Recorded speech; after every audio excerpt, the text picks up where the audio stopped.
So, yesterday marked the end of the turf season, the flat racing season, the rather truncated flat racing season of 2020. Oisin Murphy confirmed as the champion jockey there with 142 wins. Cieren Fallon with 48 successes, the first two-time champion apprentice since the 1980s. Gary Bardwell, the Angry Ant, as they called him, the last champion apprentice to do it twice. Champion trainer there, John Gosden. I think there are a few weeks of that championship to go, but he's got it wrapped up. And Sheikh Hamdan Al Maktoum, a memorable year with all that prize money won, and the champion owner, Sheikh Hamdan. And I'm delighted to say that the two-time champion apprentice, in fact, we're going to talk to Cieren Fallon in just a second, but let's have a look at the Roll of Honour from Ireland as well. Colin Keane, exactly 100 wins, and he ends up as champion apprentice. Gavin Ryan has made a real impression, champion apprentice. Plenty of winners for Donica O'Brien and Adrian McGuinness, 51 successes in all. I don't think there's any guessing who are going to be champion trainer and champion owner. Champion trainer Aidan O'Brien with all those Euros, and it's Sue Magner who is the champion owner in Ireland. Right, I nearly jumped the gun. I came up with a bit of a spoiler to say really who our next guest was going to be, because I'm delighted to say that the dual champion apprentice Cieren Fallon Jr. is able to join us on Luck on Sunday. Cieren, good morning to you. Good morning, how are you? Yeah, very good. But, how are you? To do it for a second time, and so many eyes on you as well because of your surname, and you pulled it off again.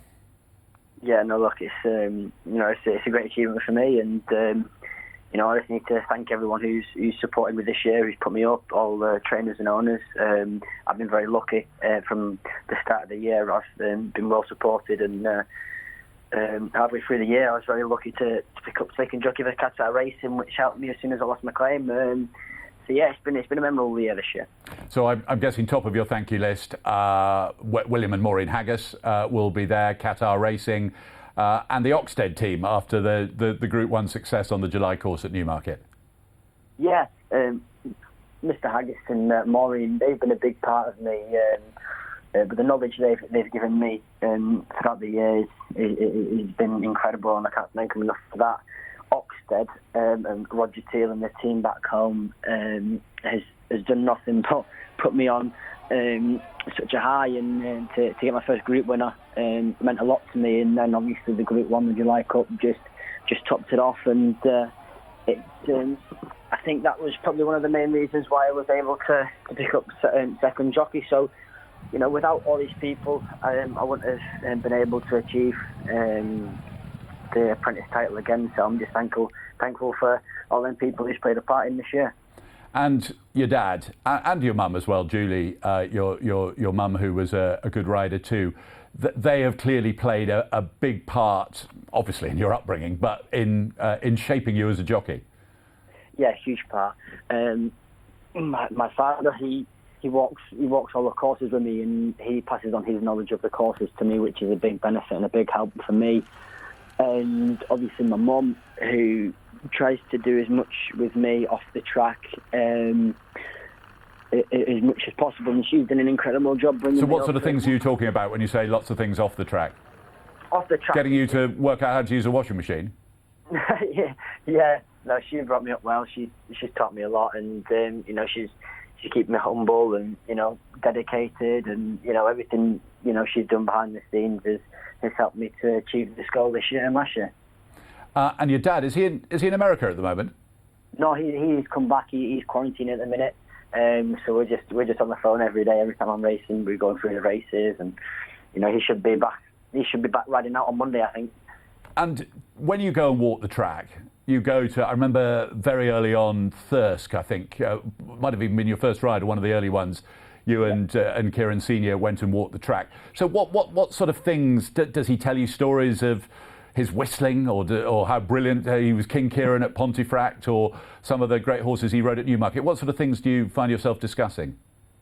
So we have a look at the race, and we kind of find out where the pace is and the instructions I have to ride to from my trainer, and then as soon as we get the instructions, we kind of picture ourselves at how the race is going to be run, and where the best position in the race is going to be. according to the form of the race, and obviously all these tracks around the UK are very undulating, and he's just keep telling me where the best places to sit and where to kick and whereabouts you want to be during each part of the race, and it's difficult up north obviously, and that's why he was really good around. So all the knowledge he passed on to me for them northern tracks has benefited me. It's really helped me, and especially down here at Newmarket, he was incredible down here, and the knowledge he passed on to me about these Newmarket courses has really helped me. I've really the Group 1, he helped me a lot there that morning, and he's been a real big help for me for the first few years of riding. Cieren, it's Dave here. Congratulations on another excellent year. We had a game of golf in the summer of last year, which was made into a programme. Well, someone came a long way last. I'll give you a clue there, which was made into a racing TV programme. Now, you spoke about your ambition at that time, and to say that you wanted to be better than your father. Now, for those of us who remember him in his pomp, that's a lofty aim, but it's going very well at the moment. What's going to happen in 2021? Because then you're going to be second jockey to Qatar for a full year. You may well, if Hashim's defence of the drugs charge doesn't go so well, you will be the #1 rider for a period of time. What are your aspirations for 2021? Yeah, look, next year is going to be very tough. We're going to start the year without a claim.